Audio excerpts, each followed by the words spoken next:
Bharatiya Janata party के राष्ट्रीय अध्यक्ष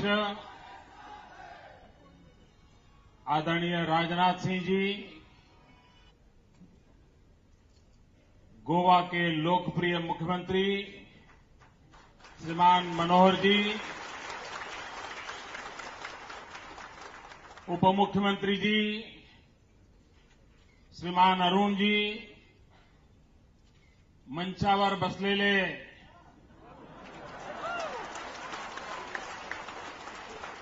सगळे नेतेगण,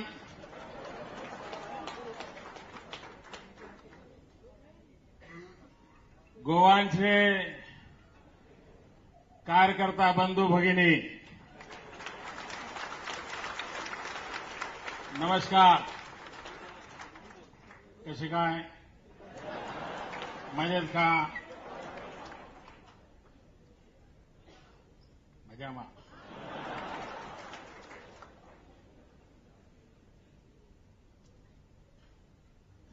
मैं आदरणीय राजनाथ जी का बहुत आभारी हूं कि मुझे न सिर्फ एक नए कार्य की जिम्मेवारी दी है, लेकिन उन्होंने कार्यकर्ता की नजरों में, देश की जनता की नजरों में एक बहुत ही बड़ा सम्मान दिया है.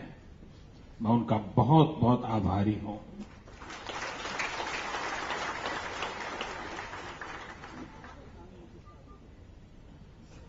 मित्रों, राजनाथ जी बोलने के लिए खड़े हो गए, मुझे बिठा दिया. वैसे बाहर के लोगों को इस घटना का मूल्य समझना बहुत मुश्किल है दोस्तों.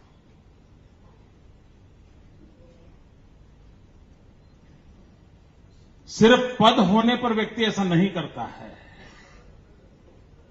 दिल होने पर करता है.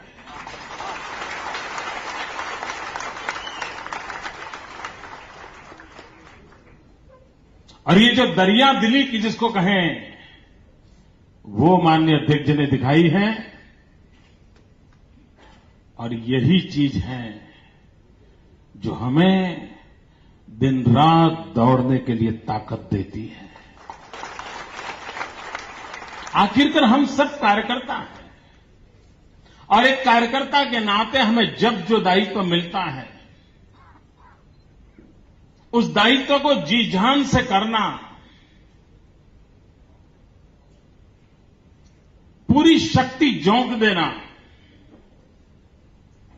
ईश्वर ने जितनी शक्ति दी है, सामर्थ्य दिया है, उसका पूरा उपयोग इस दायित्व को निभाने के लिए करना चाहिए. ये हम सभी कार्यकर्ताओं को संस्कार मिले हुए हैं. और उस कार्यकर्ता के नाते भारतीय जनता पार्टी के सभी वरिष्ठों ने मुझे बनाया है, एक प्रकार से मेरा मोल्डिंग किया है. उंगली पकड़ करके मुझे चलाया है. मेरी सारी कमियों को दूर करते करते करते मुझ में अच्छाइयां भरने का लगातार प्रयास किया है. और कितने वरिष्ठ नेताओं ने मेरे पीछे अपनी शक्ति और समय लगाए हैं.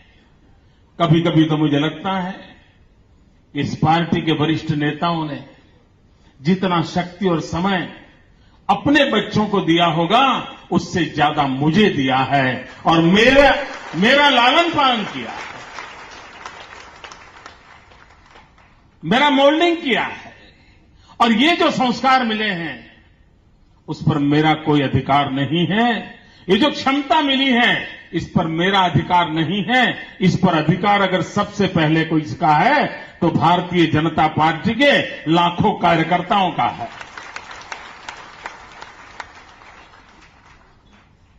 देश के सामान्य नागरिकों का है.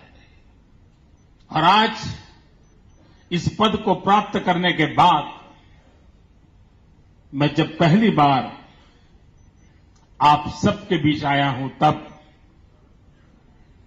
मैं आपको कहना चाहता हूं मित्रों, हम उस पार्टी के कार्यकर्ता हैं, हम उस परंपरा के सिपाही हैं जहां पदभार यह व्यवस्था है, कार्यभार ये जिम्मेवारी होती है। पदभार किसी एक को होता है, कार्यभार सभी लाखों लागों पे होता है। और इसलिए पदभार और कार्यभार दोनों को संतुलित रूप से चलाते हुए हम सभी मिलकर के इस देश के सामान्य नागरिक की जो आशा आकांक्षा है उसको परिपूर्ण करने में कोई कमी नहीं छोड़ेंगे। ये मुझे भाजपा के कार्यकर्ताओं का पर विश्वास है।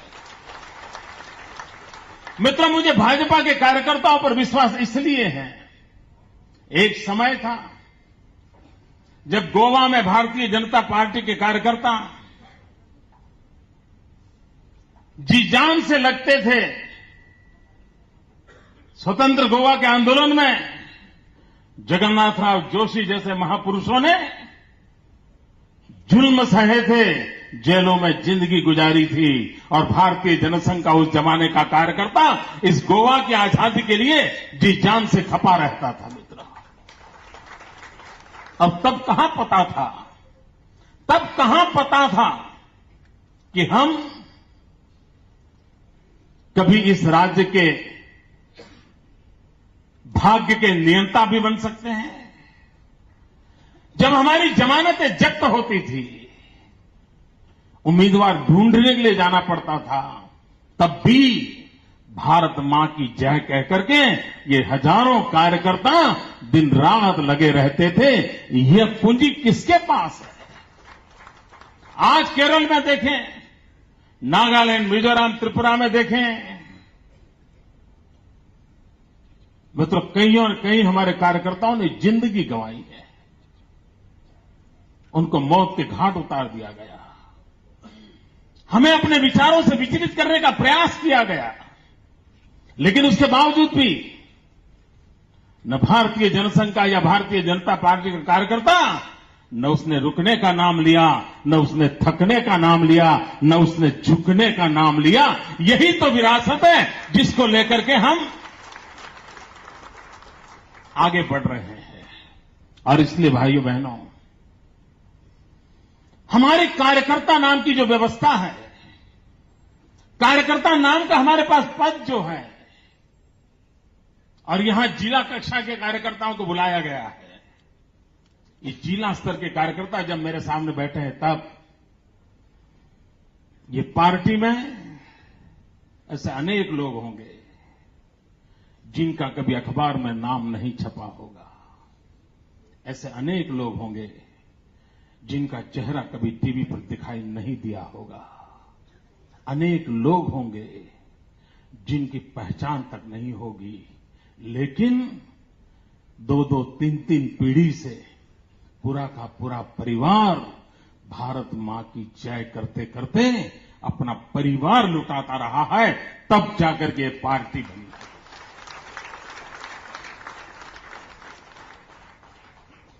मित्रों, ये पार्टी को सपने लेकर के चली है। राजनीतिक जीवन को हमने सेवा का माध्यम माना है। व्यवस्थाएं बदलने के लिए, व्यवस्थाओं को दिशा देने के लिए, समयानुकूल परिवर्तन लाने के लिए निर्णय करने की व्यवस्था में होना बहुत जरूरी होता है, और इसलिए चुनाव जीत करके सत्ता में पहुंचना आवश्यक होता है। तब जाकर के फैसले कर सकते हैं, तब जाकर के निर्णय कर सकते हैं। सत्ता हमारे लिए भोग का साधन नहीं है। मित्रों, आदरणीय राजनाथ सिंह जी भी मुख्यमंत्री थे, केंद्र में मंत्री थे, हिंदुस्तान के सबसे बड़े प्रदेश के मुख्यमंत्री थे, उत्तर प्रदेश के। सुचारू ढंग से उत्तर प्रदेश को आगे बढ़ाने के लिए जी जान से जुटे थे। लेकिन क्या कभी हमारे में से किसी ने उनकी सरकार पर कोई आरोप लगा था ऐसा सुना है? क्या कभी सुना है आपने? क्या मनोहर पर्रिकर पर कोई आरोप लगता है? क्या भारतीय जनता पार्टी के किसी मुख्यमंत्री पर आरोप लगता है? तो मित्रों, ये दिल्ली में बैठे उन पर दिन रात क्यों लगता है?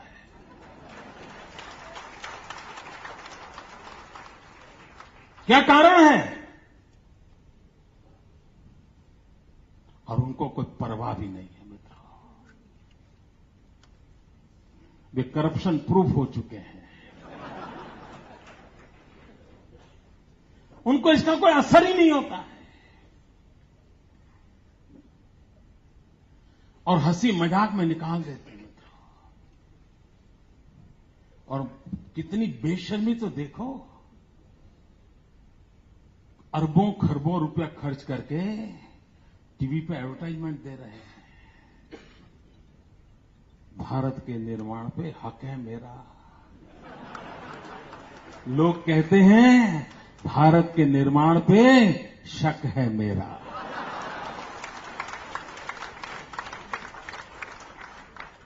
अब सुनिए, गौर से सुनिए, आपको शक सुनाई देगा, हक नहीं सुनाई देगा, क्योंकि उनके कारनामे ऐसे हैं कि आपके आंख कान में वही शब्द गूंजेंगे, शक है मेरा।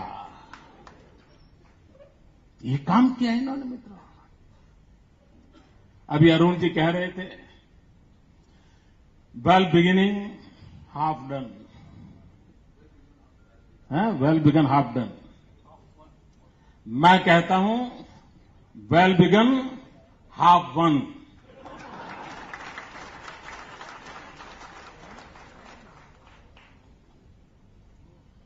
मित्र, एक सही नेतृत्व में भारतीय जनता पार्टी जो काम कर रही है और हम सबको जो छोटा मोटा दायित्व मिलता है,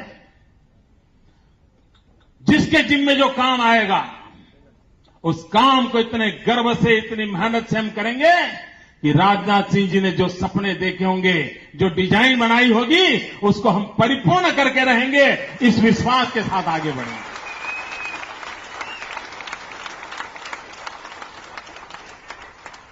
मित्रों,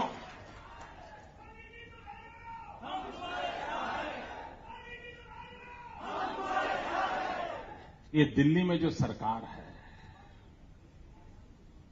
अभी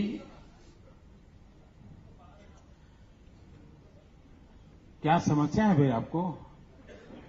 आप तो जीटीवी वाले हैं, तो वो तो बहुत अच्छे लोग होते हैं।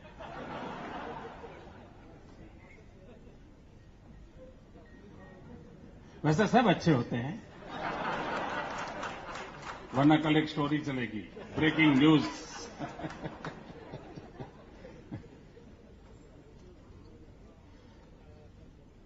मित्रों, अभी प्रधानमंत्री जी ने इंटरनल सिक्योरिटी की एक मीटिंग बुलाई थी। सभी मुख्यमंत्री उस मीटिंग में थे और अचानक उन्होंने खड़े होकर के छत्तीसगढ़ में जिन लोगों की हत्या हुई, उनके प्रति एक शोक प्रस्ताव प्रस्तुत किया। जब मेरी बारी आई तो मैंने शुरू किया वहीं से।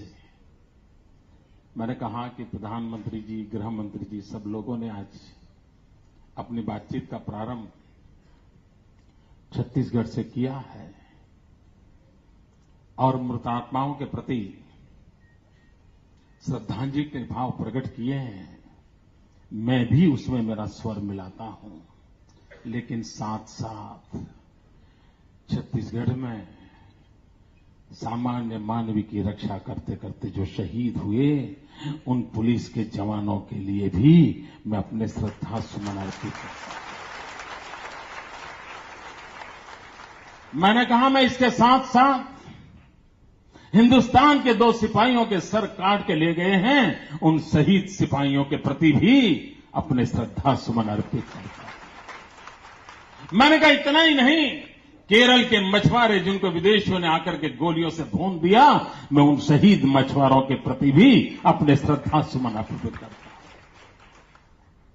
भाइयों बहनों, ये बात जो मैंने वहां कही, क्या इस देश के प्रधानमंत्री को करनी चाहिए थी कि नहीं? क्या ये विचार प्रधानमंत्री को आना चाहिए था कि नहीं? वहां बैठी हुई सरकार के लोगों को उन शहीद पुलिस जवान याद आने चाहिए थे कि नहीं? मित्रों, पीड़ा तब होती है, मौत मौत होता है। हर मौत के प्रति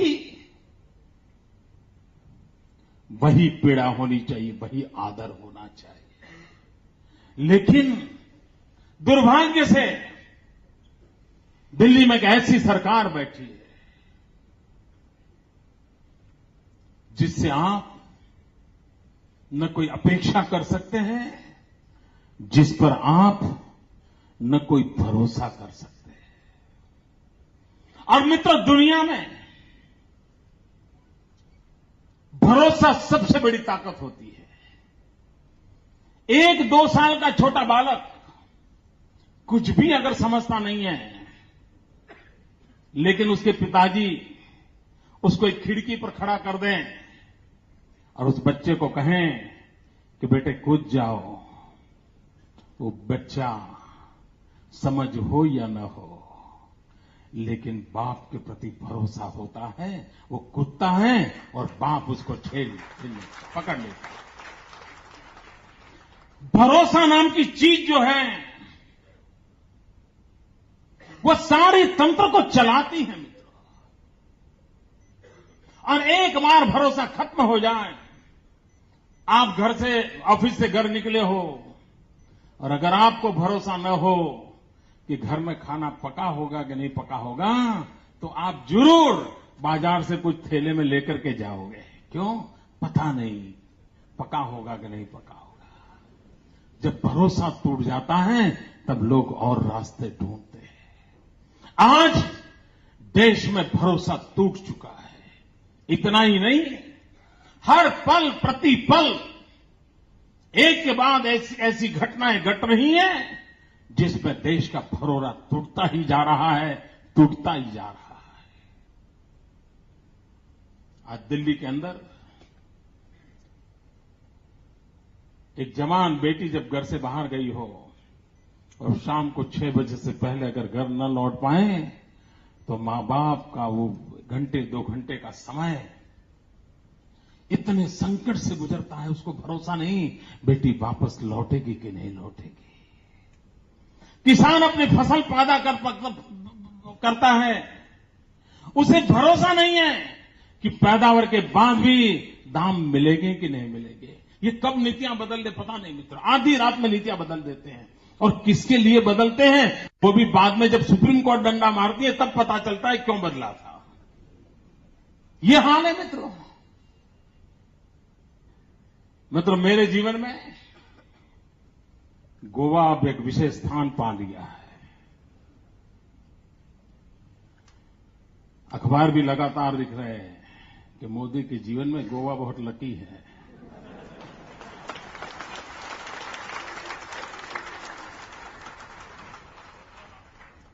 मित्र, मुद्दा मोदी के लक का नहीं है। यही गोवा है जिसने 2002 में मुझे गुजरात की सेवा आगे बढ़ाने के लिए परवाना दिया था।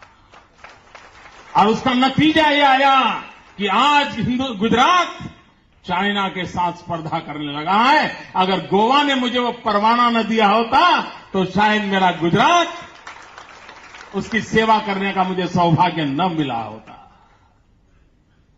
मित्र, मुझे गोवा से जब जब आशीर्वाद मिले हैं उस काम ने नई ऊंचाइयां पार की है। और इसलिए मुझे भरोसा है इस बार भी कि गोवा ने मुझे जो आशीर्वाद दिए हैं और अध्यक्ष जी ने जो कार्य दिया है वो भी शानदार जानदार तरीके से यशस्वी होगा, ये मेरा विश्वास है।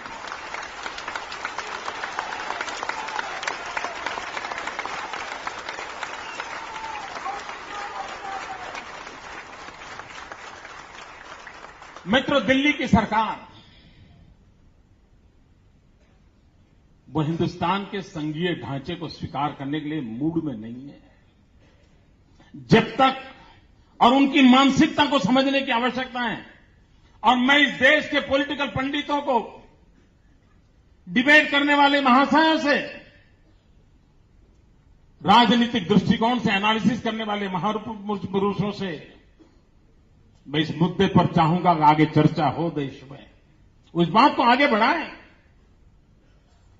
कांग्रेस मूलतः सत्तावादी मानसिकता से ग्रस्त है। उसे कुछ कम मंजूर नहीं होता है। जब तक दिल्ली में उनकी सरकार थी, राज्यों में उनकी सरकार थी, पंचायतों में उनकी सरकार थी, उनको न कोई कानून बनाने की इच्छा होती थी, न कोई परिवर्तन लाए, वो सब गाड़ी मजे से चलती थी, मौज चलती थी।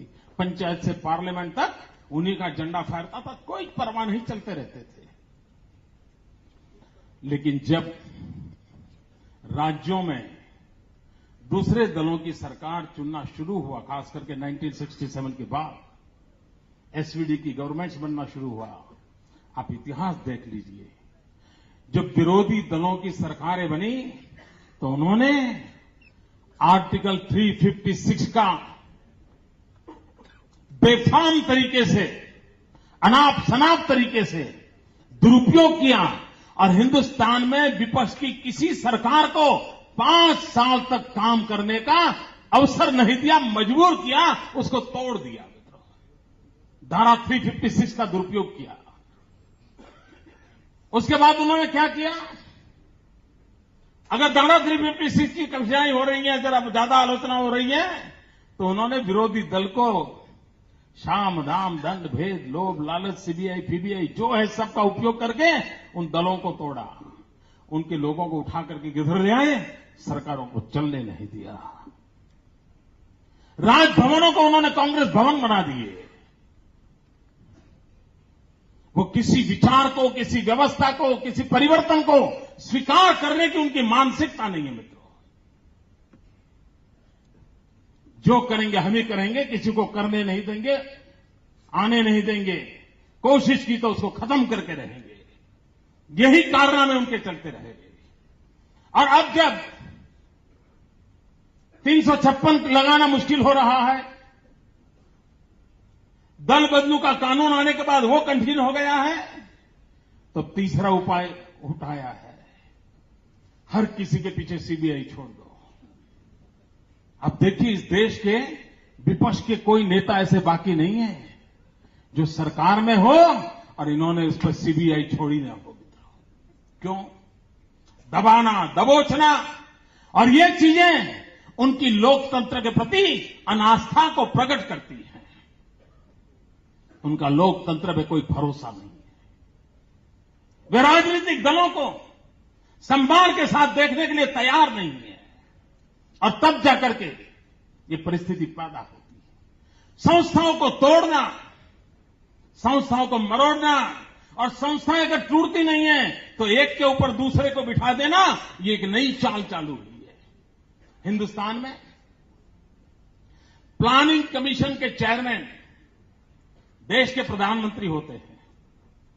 जिस कमेटी के चेयरमैन देश के प्रधानमंत्री हो, जो कमेटी एक प्रकार से राज्य और केंद्र के बीच में ब्रिज का बहुत बड़ा काम करती हो, जो संवैधानिक संस्था हो,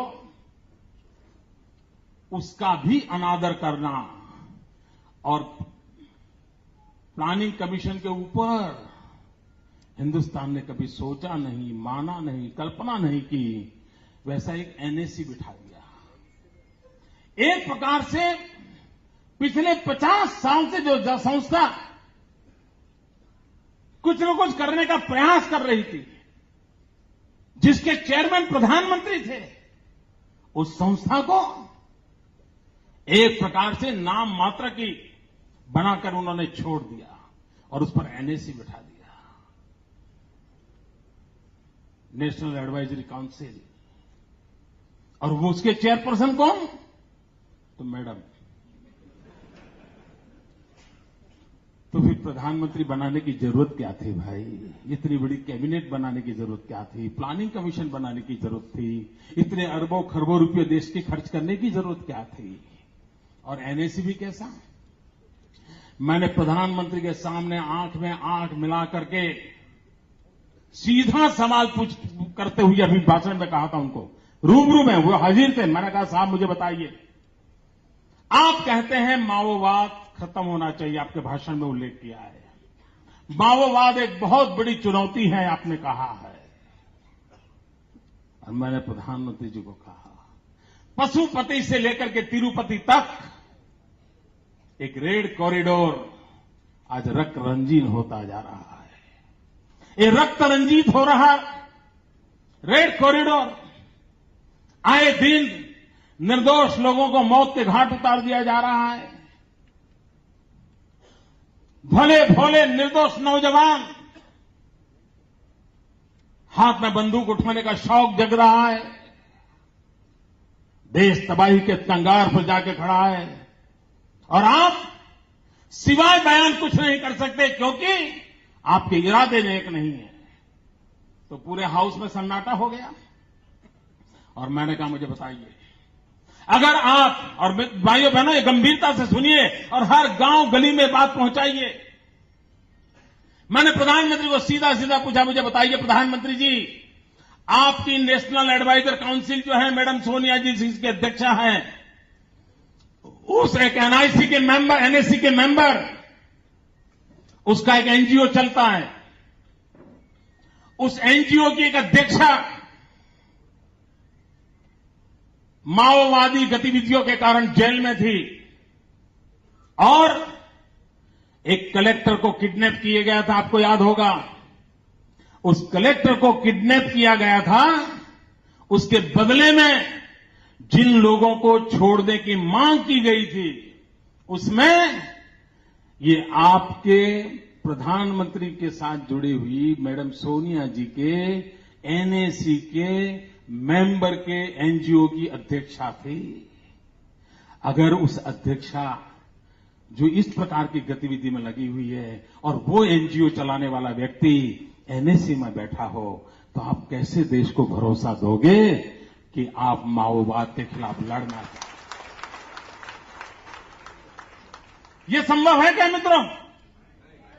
अरे जो पाप कर रहे हैं उन पापियों के साथीदार को अगर आप बगल में बिठाओगे तो पाप नष्ट होने की संभावना है, लेकिन उनको कोई शर्म ही नहीं है। इतना ही नहीं, मैंने प्रधानमंत्री जी से कहा कि प्रधानमंत्री जी, सिर्फ मैडम का भी मुद्दा है ऐसा नहीं है, आप भी बाकी नहीं हो। तो जरा चौंक गए। वैसे तो बहुत स्वस्थ बैठे थे, हिलते नहीं थे, आंख भी नहीं हिलती थी, ऐसे देखा है ना आपने? हाँ, इधर उधर कुछ नहीं। लेकिन जैसे ही मैंने कहा, ऐसा चेतना आ गई। मैंने कहा प्रधानमंत्री जी, सिर्फ एनएसी में नहीं, खुद के आपके प्लानिंग कमीशन में आपने उस व्यक्ति को बनाया है मेंबर, एक कमेटी का चेयरमैन बनाया है जिस पर माओवाद की गतिविधियों का आरोप लगे हुए हैं, जो जेल में थे। भले कोर्ट ने आज उनको जगह दे दी हो, लेकिन इसका मतलब ये नहीं होता है कि आप रातों रात उनको सर पे बिठा करके इस देश के पुलिस को डिमोलाइज कर दो। माओवाद के खिलाफ जो लड़ रहे हैं, जिनकी जान की बाजी लगा रहे हैं, गोलियों को झेल रहे हैं, उसको इस प्रकार से अपमानित करने का कोई कारण नहीं था। प्रधानमंत्री के पास जवाब नहीं था। मित्रों, उस मीटिंग में हम लोगों ने जितने सवाल उठाए, और मैंने अकेले ने नहीं उठाए हैं, एनडीए सरकार के, एनडीए से जुड़ी हुई सभी सरकारों ने, सभी राज्य सरकारों ने दिल्ली सरकार को ढेर सारे सवाल पूछे थे। मित्रों, अब तक दिल्ली की सरकार जवाब देने के लिए हिम्मत नहीं करती है। आप जान सकते हो, अगर राष्ट्रीय सुरक्षा के मुद्दे पर ऐसा अगर झुलमुल रवैया रहा उनका, निर्दोष लोग मारे जाए और उनको वेदना तक न हो, बयान देने से अधिक कोई काम ना हो, तो मित्रों देश कैसे चलेगा? और क्या सही नहीं है कि जब होम सेक्रेटरी मिस्टर पिल्लाई थे, तब एक हिम्मत के साथ वो आगे बढ़ रहे थे, माओवाद के खिलाफ लड़ने की रणनीति बना रहे थे। जरा देश की जनता को बताया जाए वो कौन लोग थे जिन्होंने होम सेक्रेटरी को काम करने से रोका था। वो किसका निर्णय था जिसने होम सेक्रेटरी को हर काम पर रुकावटें पैदा की थी? किसने किया था ये? एक भी व्यक्ति यूपीए का पार्टनर स्टेट का नहीं था। ये सारा पाप करने वाले लोग उन्हीं की पार्टी के सारे लोग थे मित्रों। और वही माओवादियों ने सार्वजनिक जीवन में काम करने वाले व्यक्तियों को मौत के घाट उतार दिया। वो कोई किसी भी दल में क्यों न हो, लेकिन भाइयों बहनों, इंसान की मौत मौत होती है, उसकी पीड़ा सबको होनी चाहिए। लेकिन दुर्भाग्य है दिल्ली की सरकार को इसकी पीड़ा नहीं है, और तब जाकर के निर्दोष लोग मारे जा रहे हैं। मित्रों इतना ही नहीं, ये कभी कभी कहते हैं कि हमारे साथी पक्षों के कारण हम ये कोएलिशन कंपल्सन है, ऐसा एक शब्द बोलते हैं, कोएलिशन कंपल्सन है। मैंने एक बार उनको पूछा, मैंने कहा प्रधानमंत्री जी बताइए इस देश के विदेश मंत्री कौन है उस समय के? वो तो मैंने कहा आप ही की पार्टी के थे। वो विदेश में गए, यूएन की मीटिंग में बैठे थे, और क्या किया? दूसरे देश का भाषण पढ़ना शुरू किया। वाह क्या सीन है! कोई तो समझ आता है भाई, कोई ऐसा फॉरेन मिनिस्टर हो इस देश का कि जो किसी दूसरे देश के भाषण को पढ़ना शुरू करें? अब ये कोएलिशन धर्म का कंपल्सन था क्या? आप औरों को दोष दे रहे हो? ये कोई तरीका है क्या देश चलाने का? अगर आप देश ऐसे ही चलाओगे, नॉन सीरियस है मित्रों, हम लोगों की मुसीबत का कारण है वो नॉन सीरियस हैं। उन्होंने इस देश की जनता को टेकन फॉर ग्रांटेड माना है। उनको इस देश के नौजवानों के भविष्य की परवाह नहीं है मित्रों, उन्होंने पिछले मैनिफेस्टो में कहा था 1 करोड़ लोगों को रोजगार देंगे। मित्रों आज मैं पूछना चाहता हूं, हमने तो नहीं कहा था कि आप ये करो, आपने देश को कहा था, आप वोट ले गए थे। क्या देश के 1 करोड़ नौजवानों को आपने रोजगार दिया? मित्रों आपको जानकर के आश्चर्य होगा और आनंद भी होगा। भारत सरकार का रिपोर्ट कहता है कि पिछले 5 वर्ष में हिंदुस्तान में जो कुल रोजगार मिले हैं, उन रोजगार में से 80% रोजगार भारतीय जनता पार्टी और उनके साथी पक्षों की सरकारों ने दिया। 80%। 20% में यूपीए की सरकारें और केंद्र की यूपीए सरकार आती है मित्रों। तो आपने किया क्या? क्या दिया देश को आपने? मित्रों चाइना, उसके साथ हमारी स्पर्धा चल रही है। पूरा विश्व सोच रहा है चाइना आगे निकल जाएगा, हिंदुस्तान आगे निकल जाएगा, एक चर्चा चल रही है। उस चाइना ने युवकों को स्किल डेवलपमेंट के लिए जो अभियान चलाया, एक तरफ पूरी विश्व एक तरफ है और एक तरफ अकेला चाइना है, इतना बड़ा तूफान खड़ा किया हुआ है, और हम उंगलियों पर गिन रहे हैं कितना हुआ। कैसे परिवर्तन आएगा? क्या देश इस दिशा में काम करेगा? क्या देश के नौजवानों के भविष्य का क्या होगा? मित्रों जिस प्रकार का अनरेस्ट पैदा हो रहा है, जिस प्रकार का नौजवानों में आक्रोश पैदा हो रहा है, अगर समय रहते इन नौजवानों की शक्ति और सामर्थ्य को देश हित के काम में हमने नहीं लगाया तो यही हमारे लिए संकट का कारण बन जाएंगे। ये दिल्ली की सरकार को समझना चाहिए। क्या कारण है कि आए दिन दिल्ली में कोई भी घटना घटती है तो जंतर मंतर पर नौजवानों की भीड़ लग जाती है मित्रों। कोई नेता नहीं, कोई नारा नहीं, सिर्फ आक्रोश व्यक्त करने के लिए आ जाते हैं। क्यों? इस देश का भला इसमें होगा कि हिंदुस्तान के भाग्य को बदलने के लिए हिंदुस्तान के नौजवानों पर ध्यान केंद्रित किया जाए। मित्रों, इस देश का 65% पॉपुलेशन 35 से नीचे है। 35 से कम उम्र की संख्या 65% से ज्यादा है। मित्रों, ये डेमोग्राफिक डिविडेंड है। कितना बड़ा सौभाग्य है कि हम विश्व के सबसे जवान देश है। मित्रों, जिस घर में बेटा जवान होता है वो मां बाप कितने खुशी आनंद करते हैं। ये देश है कि जहां ऐसे लोग बैठे हैं कि जहां जवान को बोझ लगता है। मित्रों, जवान अगर जो बोझ लगता है तो भारत का भाग्य कौन बदलेगा। और इसलिए भाइयों बहनों, दिल्ली की सल्तनत पूरी तरह विफल हो चुकी है। किसी मोर्चे पर उन्होंने सही काम नहीं किया है। कोई काम ढंग से पूरा नहीं किया है।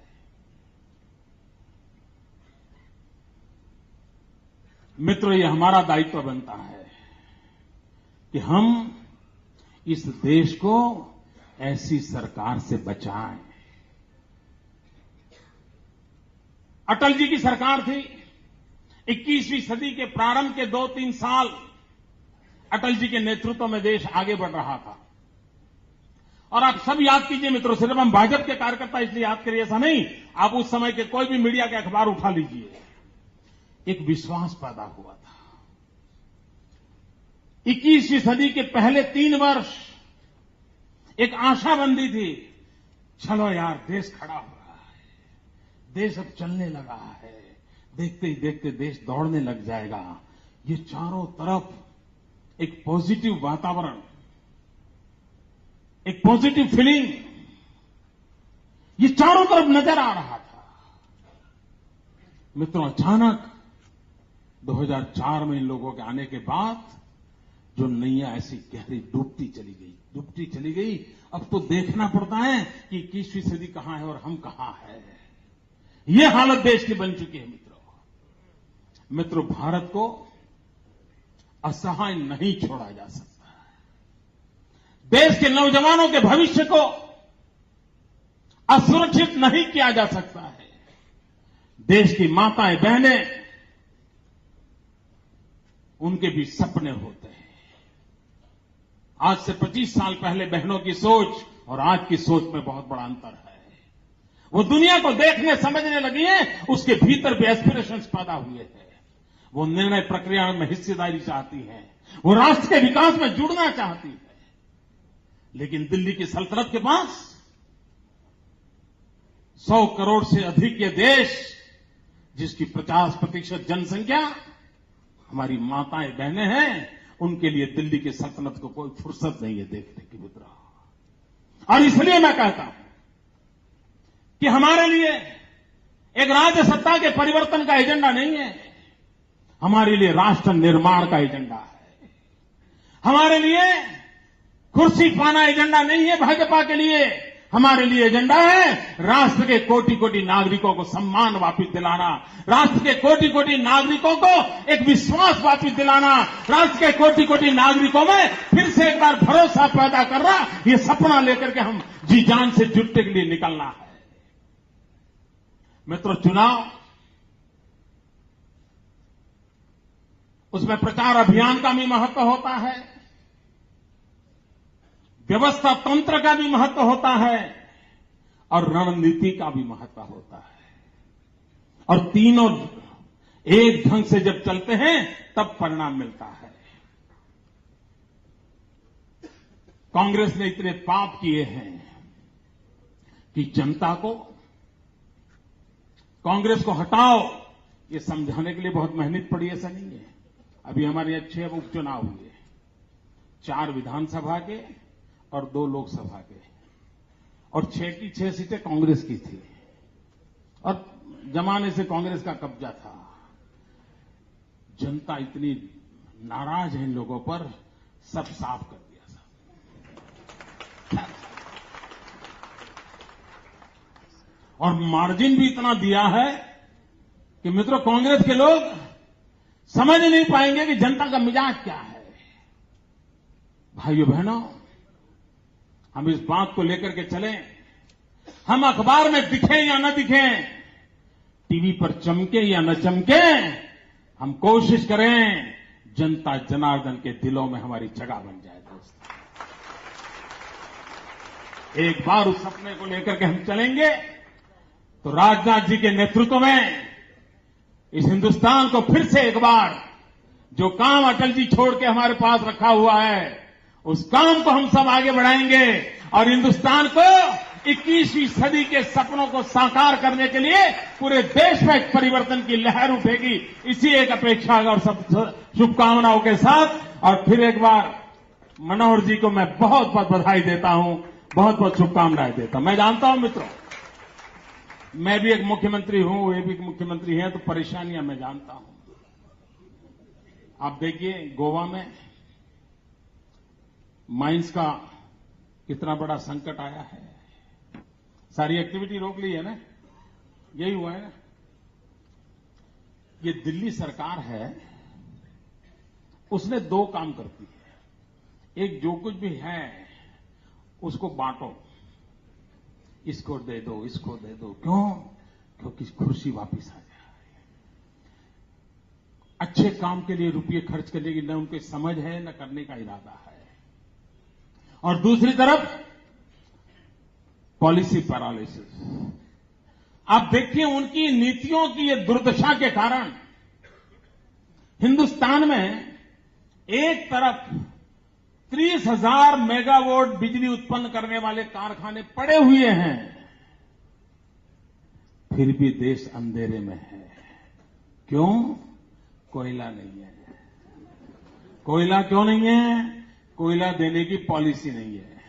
पॉलिसी क्यों नहीं है? प्रधानमंत्री ने जहां पूछना है वहां से जवाब नहीं आया है। आप मुझे बताइए भैया, अगर ऐसा ही चलेगा तो देश में कितने दिन औरों को, जिनके पास कोयला है, कितने दिन चलेगा?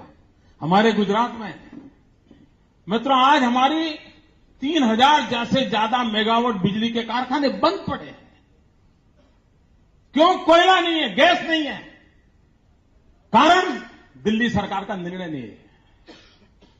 क्या कोई देश ऐसे चल सकता है? मैं तो हैरान हूं साहब इन लोगों के दिमाग पर। अभी एक क्रिकेट का गड़बड़ हुआ तो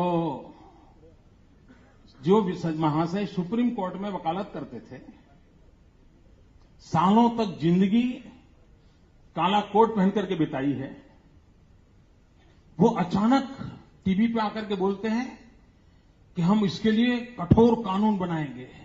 उनको मालूम नहीं है कि ये कानून बनाने का कार्यक्षेत्र राज्य का है, ये केंद्र का सब्जेक्ट नहीं है, फिर भी वो बोल देते हैं। अब लोग पूछते क्यों नहीं बनाया, तो अब समझ में आया कि यार ये तो हमारा काम नहीं था, हम तो यूं ही बोल दिए थे। ऐसे लॉ मिनिस्टर हो सकते हैं क्या देश में? उनको हाँ, बहुत एक तो वो एक मॉडल कानून बना करके बेशक बना नहीं सकते कानून, लेकिन जिन लॉ मिनिस्टर को इतना प्राइमरी नॉलेज नहीं है वो आपका न्याय कर रहा है, बताओ क्या होगा भाई? ये हालत है जी। मैं ऐसी सैकड़ों चीजें आपको गिना सकता हूं दोस्तों, और इसलिए मैं कहता हूं मित्रों, इस देश को कांग्रेस मुक्त भारत बनाना यह हमारा सपना होना चाहिए, और इसलिए हमारा संकल्प होना चाहिए कांग्रेस मुक्त भारत का निर्माण। सारी समस्याओं की एक ही जड़ी बूटी है मित्रों, आपको हर समस्या का जवाब एक ही में है, देश को कांग्रेस से मुक्त करो। अगर कांग्रेस से मुक्त करेंगे हर समस्या का समाधान मिलेगा, विकास की नई ऊंचाइयां मिलेगी, बेरोजगार को रोजगार मिलेगा, माता बहनों को सुरक्षा मिलेगी, राष्ट्र गौरव के साथ आगे बढ़ेगा, गांव गरीब किसान खेत और खलिहान के अंदर खुशहाली की नौबत आएगी। शर्त यही है, कांग्रेस भगाओ। कांग्रेस मुक्त भारत का निर्माण, ये सपना लेकर के हम चले, इसी एक अपेक्षा के साथ फिर एक बार आप सबको बहुत बहुत शुभकामनाएं। भारत माता की, पूरी ताकत से बोलिए भारत माता की। दो मुट्ठी बंद करके मेरे साथ बोलिए वंदे वंदे वंदे वंदे वंदे वंदे वंदे। भारत माता की। भाइयों, एक मिनट। जैसा मोदी जी